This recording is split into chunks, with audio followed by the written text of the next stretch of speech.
Meltdown, a four-part investigation of the orgy of greed and recklessness that drove the world into financial collapse. Only now are the hard questions being asked. Only now are the key players being held to account. In this hour, the story of the men who crashed the world. The billionaire mortgage seller who fooled millions. Everybody wanted to own a piece of real estate to get into the game. The high-rolling banker with a fatal weakness. Jimmy Cain tried to handle what looked like a joint. I'm not kidding. The ferocious Wall Street predator. I want to reach in, rip out their heart, and eat it before they die. And the power behind the throne. The de facto president of the United States was an unelected gentleman from Wall Street. Meltdown, the secret history of the global financial collapse.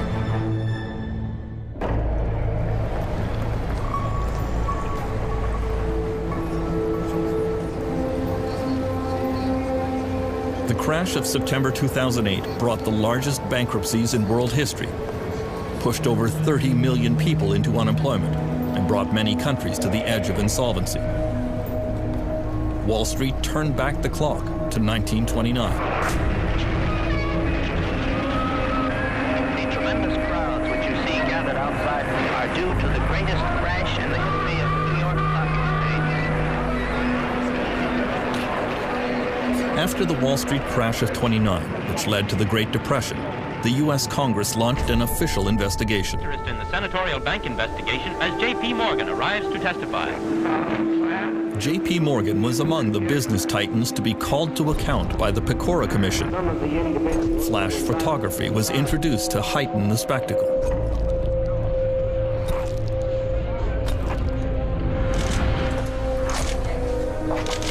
In 2010, the same model is followed for a new investigation of a new financial collapse.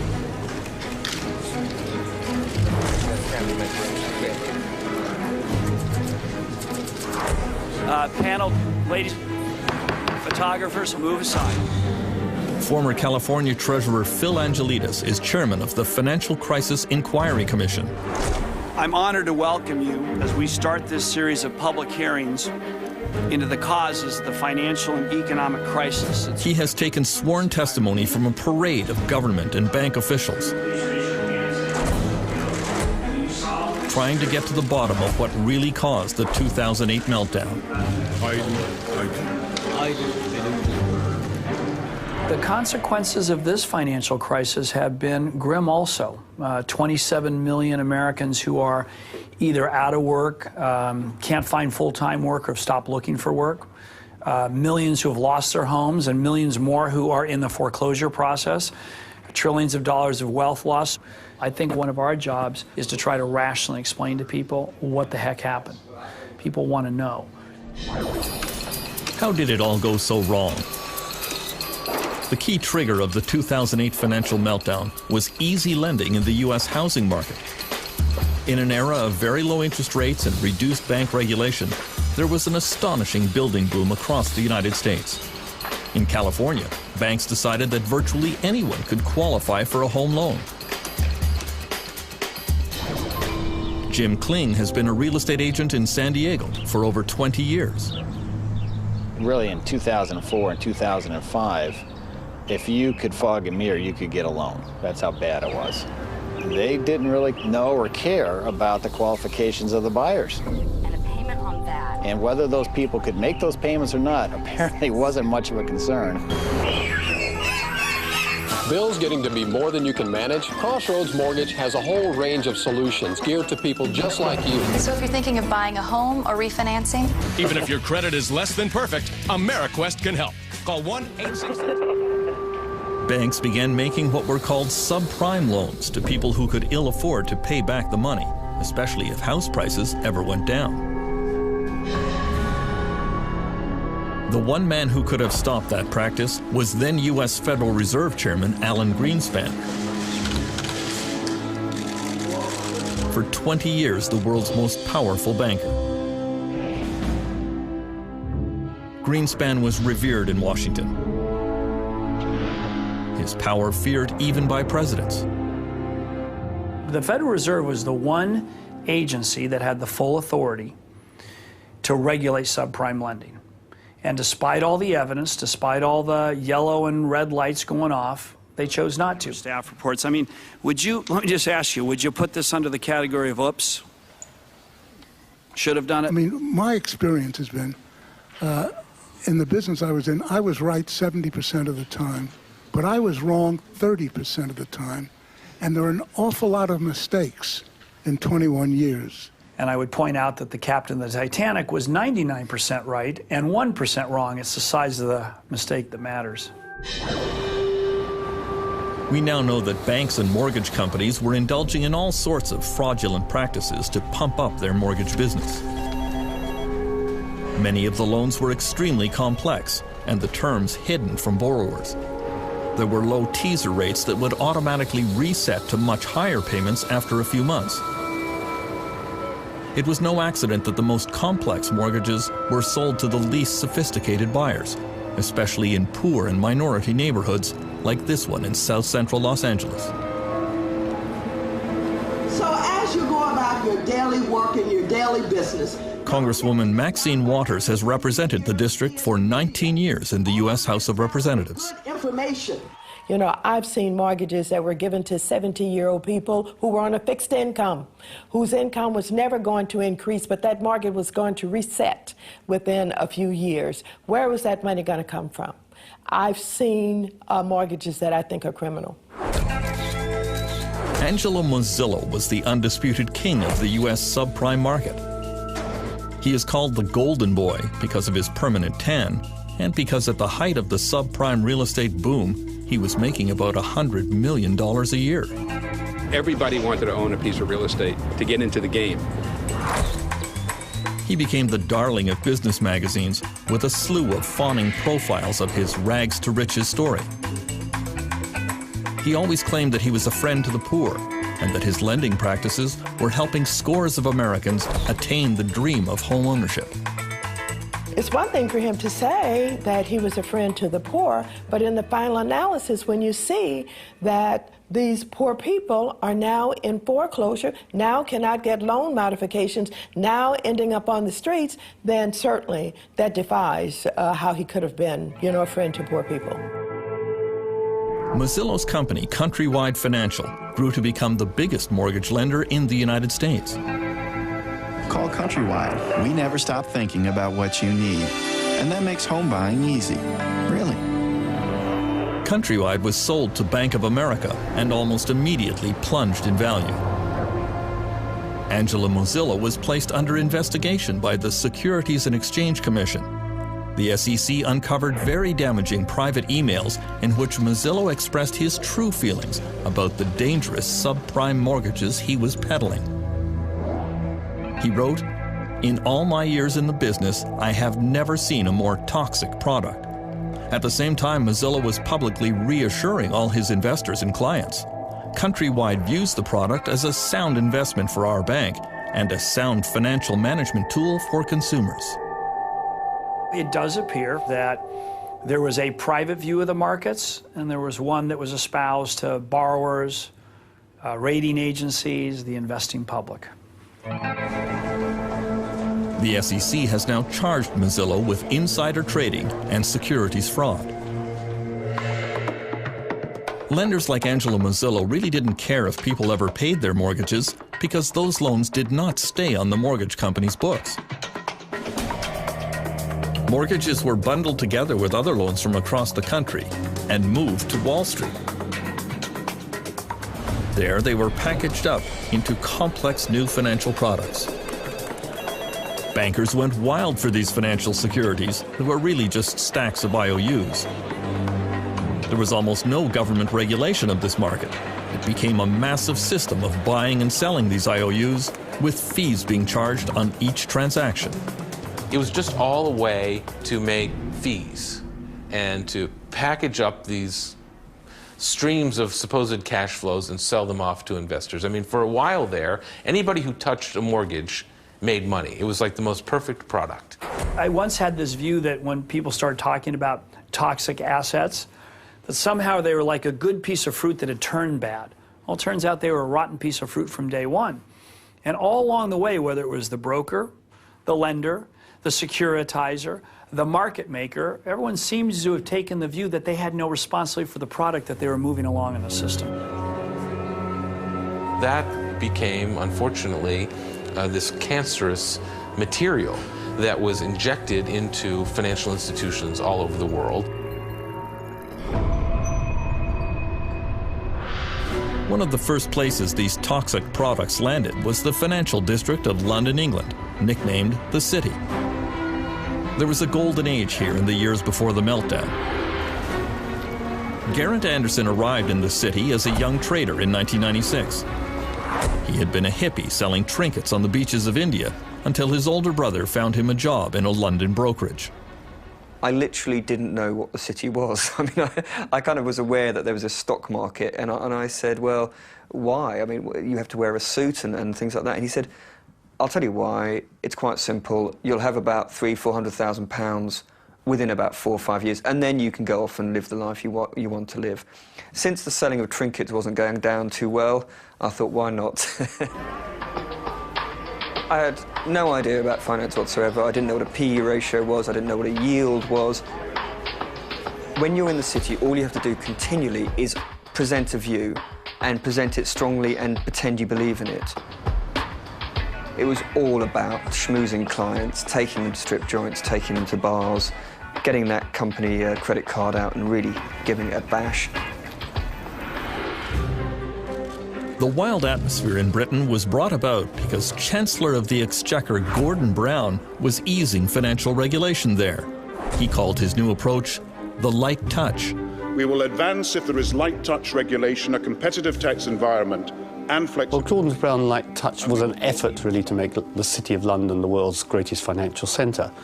And it meant giving the financiers, giving the bankers a very free hand in the marketplace. Paul Martin was Canada's finance minister in those years. He says deregulation came about because of a competition between New York and London to become the financial capital of the world. The race to become #1 was very, very important. But how do you attract the financial industry? Well, the most logical way is what they call regulatory arbitrage, which simply says, let's gut the regulatory system, and therefore more people will come. The prevailing culture was one that the markets always go up. It was an easy way to make money, drinking champagne, fat cat analysts. It was a joyous time. Everywhere you looked, there was great big new offices being put up, statues being put in the forecourts, people building great monuments to themselves in terms of the buildings they occupied and the way that they behaved. By 2004, Geraint Anderson was making a salary of $300,000 a year, plus an annual bonus of $700,000. He was invited onto business television shows as an analyst. Strong. We had profit before tax growth of 9.5%. The whole game is increasing your bonus. You don't go into the city to do the world some good. You go there to make money as quickly as possible. And if that means lying, cheating and stealing, that's what you do. Regulators and politicians are just deemed to be idiots. It's all about we will thrive with light touch regulation. And that, of course, is exactly what Gordon Brown was encouraging as Chancellor of the Exchequer. And interestingly, he calls my precise period in the city the age of irresponsibility. But it was partly to do with the fact he just said anything goes. And, you know, to me, it's just obvious. The way people were behaving was a rational way of behaving in the context of the bonus system and the lack of regulation. If one country could be the microcosm of everything that went wrong in the years before the meltdown, Iceland is it. It is a place of staggering natural beauty. From its geysers, to its waterfalls, to its famous Blue Lagoon, it is a magnet for tourists. One thing Iceland was never known for was banking and high finance, at least until a few years ago. Iceland was transformed through the ideas of one man, longtime Prime Minister David Oddsson. He decided to shake Iceland out of its social democratic past and remake the country according to his free market principles. He surrounded himself with like-minded admirers. David Oddsson is somebody who fulfills the two criteria that Machiavelli puts up about political leaders. He is cunning as a fox, and he is courageous as a lion. David Oddsson wanted to privatize almost everything touched by government. Iceland's #1 resource industry has always been fishing. Oddsson parceled up the country's fishing grounds and passed them off to big ship owners. On Egil Helgason's popular political TV show, the reaction was disbelief. For many people, this would sound as it's almost surreal. You take the fishing grounds, the fish that swims in the sea, and you give it to a bunch of people who own ships for good. This is the main resource of our country. This was the beginning of what came later. In 2003, Oddsson made his most controversial privatization. Some of the biggest banks in the country were auctioned off in suspicious circumstances. Coincidentally, they ended up in the hands of some of David Oddsson's closest friends. Mr. Oddson's friends were father and son who came from Russia with some money they had made from shady dealings in the brewery business in St. Petersburg. And suddenly they found themselves to be the owners of the oldest bank in Iceland. These guys didn't know the first thing about banking. In retrospect, they're either greedy criminals or complete fools. The newly privatized Icelandic banks embarked on an orgy of dangerous financial practices. Bankers sold securities back and forth to each other at vast markups that falsely inflated their value. All Icelanders were encouraged to buy a house, or even two. The central bank lowered interest rates, flooding the country with easy credit. As in the United States, this triggered an unprecedented real estate boom. Icelanders living and working abroad came home to take advantage of the wild market. I lived in the UK till 2003, 2004. Then I came home. I bought a flat for 9 million kroner here downtown, almost close to where we are now. 1.5 years later, I sell it for almost 15 million kroner. I'm like, hey, what's going on? I've done nothing to this flat, and here we are, 6 million kroner in my pocket, just for keeping it for 1.5 years. And of course, when you're benefiting from it, you're sort of, okay, well, this is great. There's a saying now, if something is extravagant, oh, this is so 2007, you can't be serious. 2007 is having Elton John in your 50th birthday party, as one of the business tycoons did. People just went too far. People took one loan too many. People bought one car too many. Iceland was not alone in its reckless financial planning during the boom years.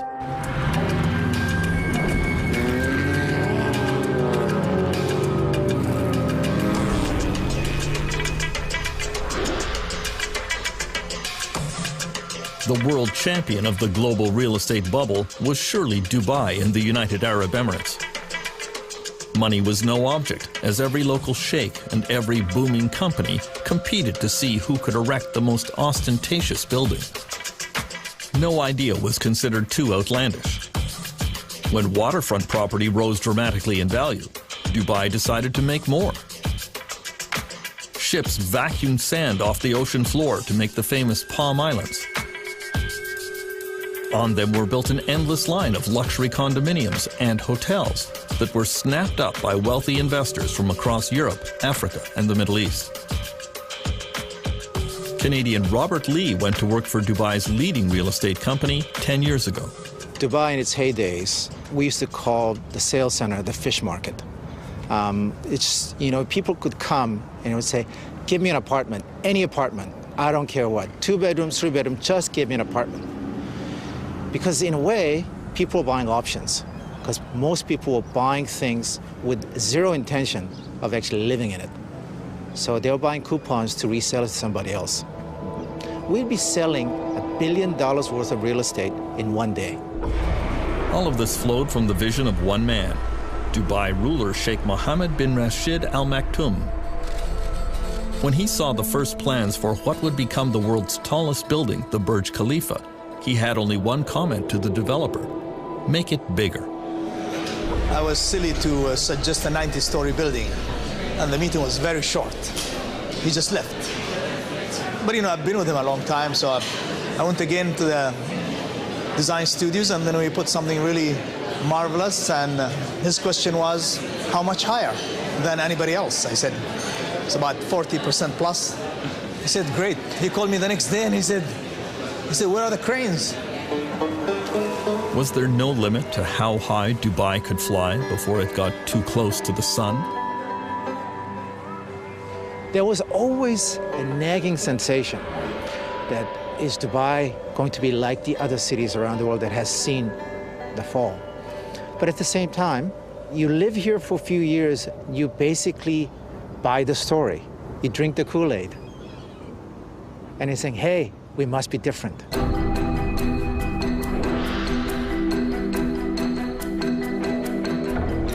The man who would become the central actor in the meltdown took his position on the stage in 2006. Former Goldman Sachs CEO Hank Paulson was one of the toughest of the Wall Street titans. Then he accepted the invitation of George W. Bush to become the U.S. Treasury Secretary. It was a controversial choice. Paulson was not universally loved on Wall Street. He was probably the nastiest guy of all of them. They used to call him the snake. And this is coming from the Wall Street executives themselves. No, you really can't believe everything he tells you. The reason why they didn't like him is because they couldn't trust him. Hank Paulson's aggressive, combative style came as a bit of a shock in government circles. This is a guy who would go through a brick wall to achieve his objective. Leopard doesn't change his spots. I mean, why do scorpions sting? They sting because that's their nature. And, Hank Paulson didn't change his nature when he went to Washington. Shortly after Hank Paulson arrived in Washington, the prices of California houses began to slide. Sales of existing homes are down a full 12% from just a year As prices dropped, overextended homeowners threw more properties onto the market, triggering a downward spiral. Hank Paulson called me and started talking to me about subprime mortgages in the United States. There was a general consensus that there was too much credit and too much money sloshing around globally. We had had discussions about where this excess credit was likely to show itself, and it was showing itself in subprime mortgages in the United States, and that it was a large problem. Ça devrait se faire à partir de 14 heures. Although few seemed to realize it, the world was now infected with the toxic financial products that depended on the U.S. real estate market. It was inevitable that someone somewhere was going to blow the whistle and question what these financial products were actually worth.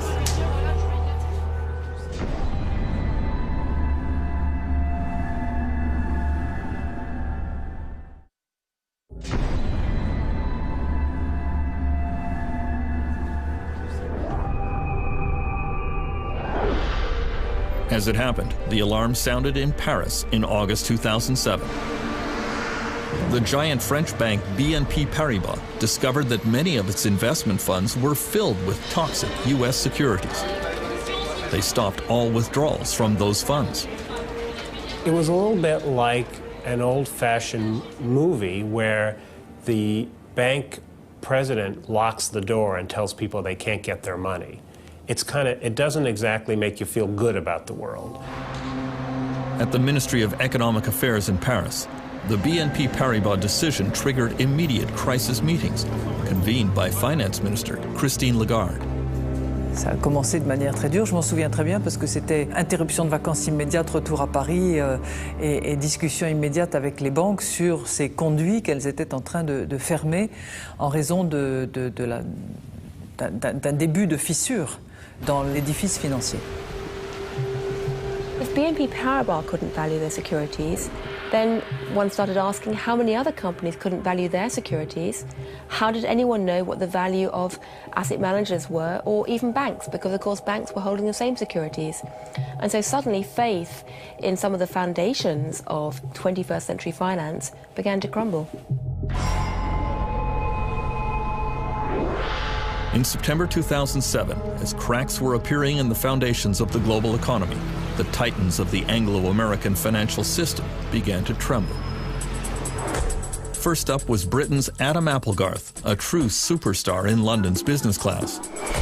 Applegarth had it all. He joined an obscure bank called Northern Rock in 1983 and had a meteoric rise, becoming CEO of the bank in 2001. Oh, he was a brilliant fellow, full of himself, full of confidence, felt he could do no wrong, loved the idea that he was become a transatlantic jet setter. He'd go over to New York to arrange the next tranche of securitized debt, and felt he had a model which was much better than everybody else. He didn't get it. He didn't get that he'd developed an unstable model and that the wholesale markets went wrong. His bank would fall off a cliff very, very fast, which is exactly what happened. Good evening. One of Britain's biggest mortgage lenders, Northern Rock, is applying to the Bank of England for emergency financial support. BBC News has learned that the bank... Within hours of the BBC bulletin, worried Northern Rock customers lined up to get their money out. Maybe it's safe, maybe it's not, but I'd rather know that it was safe. I'm just going to go and put it in my bank. And I've taken all of my money out. Most people in the Western world had never seen a bank run before with their own eyes, and so it was something they found almost impossible to imagine. The British government was very slow to react to the panic. It was egg on our face as the British authorities, no doubt about that, and letting those queues not only form but continue for 2 days was very damaging to the reputation of British banking. Adam Applegarth was hauled before a British parliamentary investigation of the failure of his bank, but he was characteristically defiant. Mr. Applegarth, do you actually accept you've done anything wrong? It was a good business model, but clearly couldn't deal with the unforeseen global freezing of the liquid markets. You keep saying it was unforeseen, yet this committee had been discussing it for 6 months.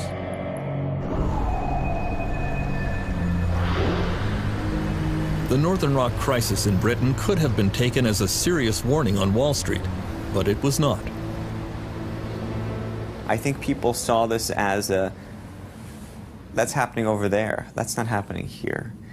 I think that the sense of interconnectedness was not realized until the very last moment.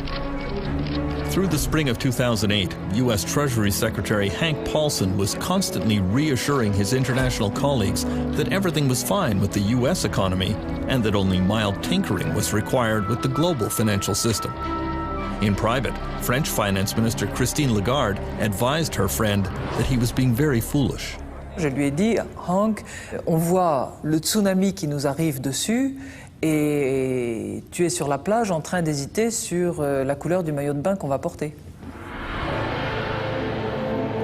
The first major U.S. casualty of the financial crisis came with the dramatic fall of one company and one man, the richest CEO on Wall Street. Jimmy Cain was a legend. He had come up through the ranks to become president and chief executive officer of America's fifth largest investment bank, Bear Stearns. He was famous for his backslapping, hard drinking, and high living style.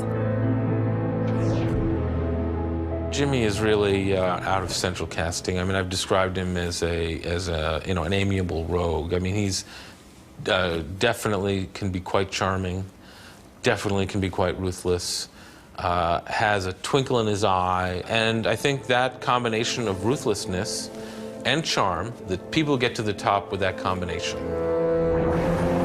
Jimmy Cain was a flashy risk-taker in business and in his personal life.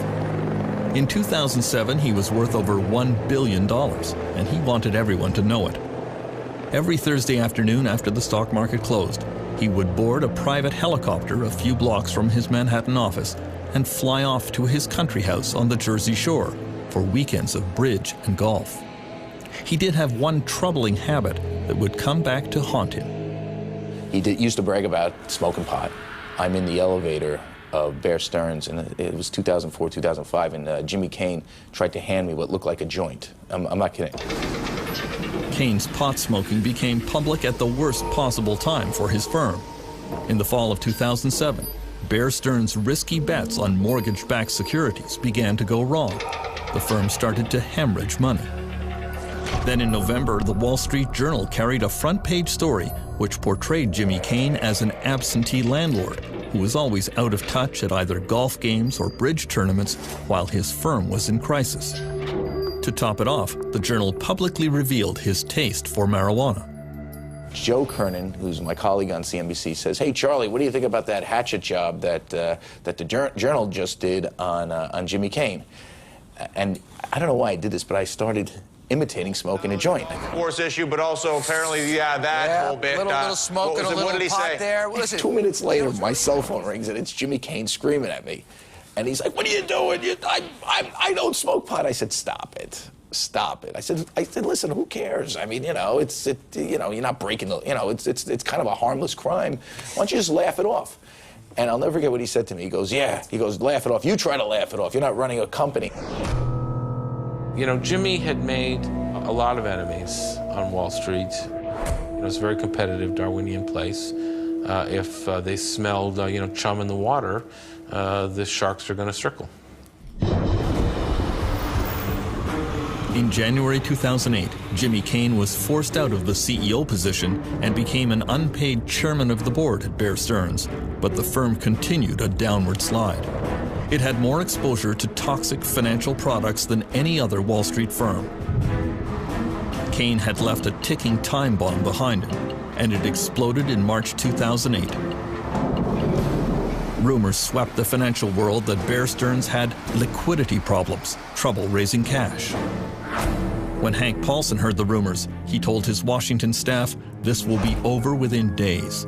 He knew that Bear's clients would immediately pull their cash out of the bank, causing it to collapse. We have some breaking business news tonight. The storied investment bank Bear Stearns is reportedly close to selling its... Paulson was right. On Sunday, March 16th, Bear Stearns was taken over by rival J.P. Morgan in a deal bankrolled by the U.S. government. Just 1 year earlier, Bear's share price had been a lofty $170. Get this, it's valued at about $2 a share in this deal. $2 a share just last year. People thought it was a typo. Bear stock had traded, in the 30s or 40s? The closed in the previous Friday, and so, the idea that it would be worth $2 a share was impossible to fathom. Aljazeera, can I ask you one question? Do you think that In May 2010, when Jimmy Cain was summoned before the Financial Crisis Inquiry Commission to account for the collapse of his bank, he seemed to suggest it had nothing to do with him. Cain presented Bear Stearns as a victim of market hysteria. The market's loss of confidence, even though it was unjustified and irrational, became a self-fulfilling prophecy. When I hear a lot of the people come before us, I'm struck by the extent to which all the fingers point away from themselves. And I'm struck by the extent to which so many people on Wall Street somehow do not draw a correlation between the actions and activities and the risks they were undertaking and the crisis that occurred. Most world investors took exactly the wrong message from the bailout of Bear Stearns, that some banks were now considered too big to fail.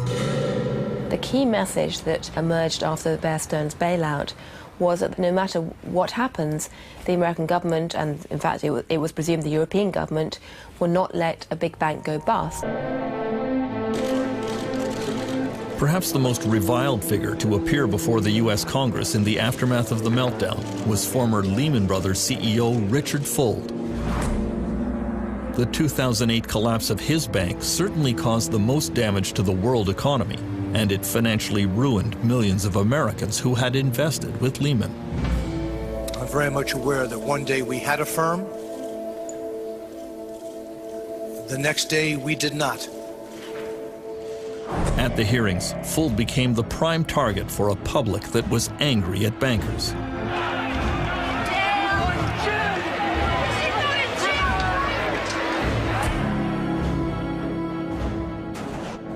Dick Fuld had spent his entire career at Lehman Brothers, starting at the bottom and clawing his way up the ladder. In later years, he assumed all the trappings of unfettered power. His word was law, his judgment never to be questioned.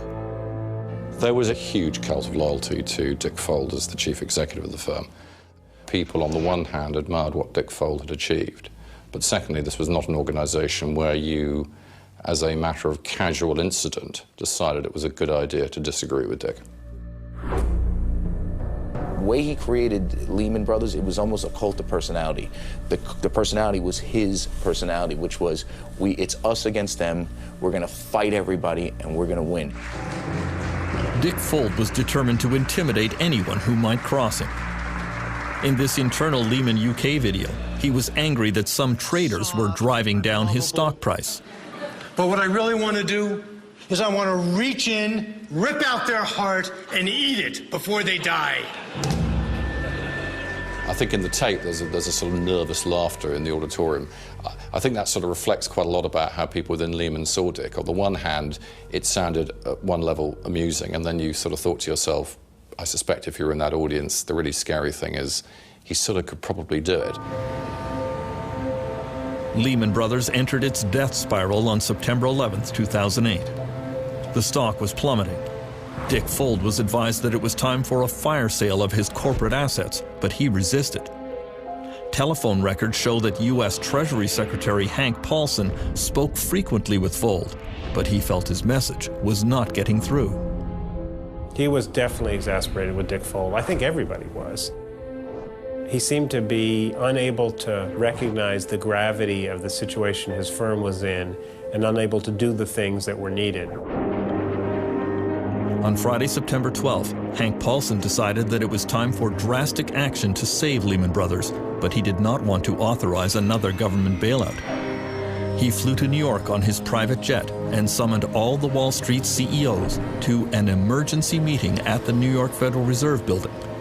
You know, the fire alarms are going off. The tornado siren is going. And so when the chief of police and the chief of the fire department says we need the heads of all the major employers in our town to come together to come up with a plan, you come.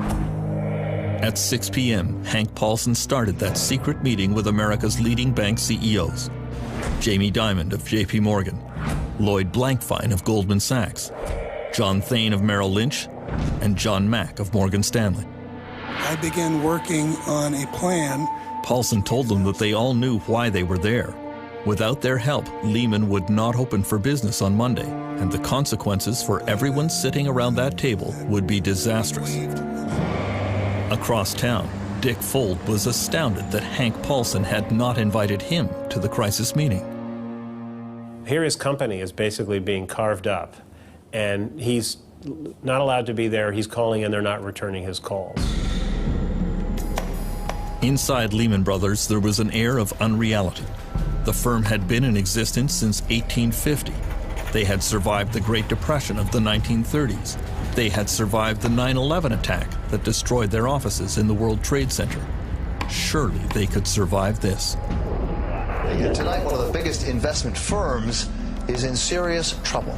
Lehman Brothers with a Lehman Brothers stock has been plummeting along with confidence in its ability to survive. These people have been through it before. They were going through it again. Do you know what? The rest of the world hates us, but that's okay because we're going to emerge on top here. And I believe that was what was persisting at Lehman Brothers right until midnight on the famous weekend. I don't think anyone really at the senior management believed it was going to happen. On Sunday, the bankers finally came up with a private sector plan to save Lehman Brothers. The company would be divided in two. The solid assets of Lehman would be purchased by Barclays, a British bank. The American bankers agreed to take over the questionable parts of the company. Just as everyone was about to celebrate, word arrived that the British government would not approve the deal. Hank Paulson placed an emergency call to British Chancellor Alistair Darling, but couldn't budge him. I understand Hank Paulson's problem. He had to sort out Lehman's problem, and the conversations we had were very amicable, and we understood each other's position. But I was quite clear. I could not agree to something where the British taxpayer was taking on a liability that people didn't fully understand. Paulson hung up feeling deflated and frustrated. He announced to everyone in the room, "The British screwed us." Objectively, this deal was never going to happen. And the most striking thing about this whole story is how little effort the Americans gave to talking to the British authorities until literally the last minute.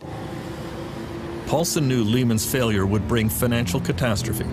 Millions of people around the world would lose their savings and pensions. At this moment of maximum tension, Hank Paulson had a panic attack. he slipped out of the room and called his wife. I just said, Wendy, Lehman Brothers is going to fail, and it's going to be very bad, and a lot of people are looking to me, and I don't have all the answers, and I'm afraid, would you pray for me? This has been an historic Sunday on Wall Street, and it's not over yet. At this hour, the Lehman Brothers investment bank appears headed toward bankruptcy. With $613 billion in debt, Lehman is by far the largest bankruptcy ever in this country, dwarfing... On the sidewalks of New York and in investment houses around the world, there was a rising sense of panic. One who felt it was Mohammed El Arian of PIMCO in California, among the world's largest institutional investors, with $1 trillion under management. I remember calling my wife and telling her, go to the cash machine, take cash out, because I'm not sure whether the banks are going to open tomorrow. There was a feeling that the system was incredibly fragile, that the unthinkable was clearly thinkable. Lehman Brothers officially declared bankruptcy at 2 a.m. There was widespread fear that could trigger a chain reaction that would take down the world banking system. At the New York Federal Reserve, then President Tim Geithner told his staff to prepare for the crash landing of Lehman. He told them to put foam on the runway. The problem is they didn't put nearly enough foam on the runway, and there were all sorts of unintended consequences. The ripples that they anticipated turned out to be a tsunami. The tsunami unleashed by the crash of Lehman Brothers would sweep around the globe, destroying millions of jobs and wiping out the economic future of entire countries. Protests rocked world capitals, from Reykjavik to Beijing to London.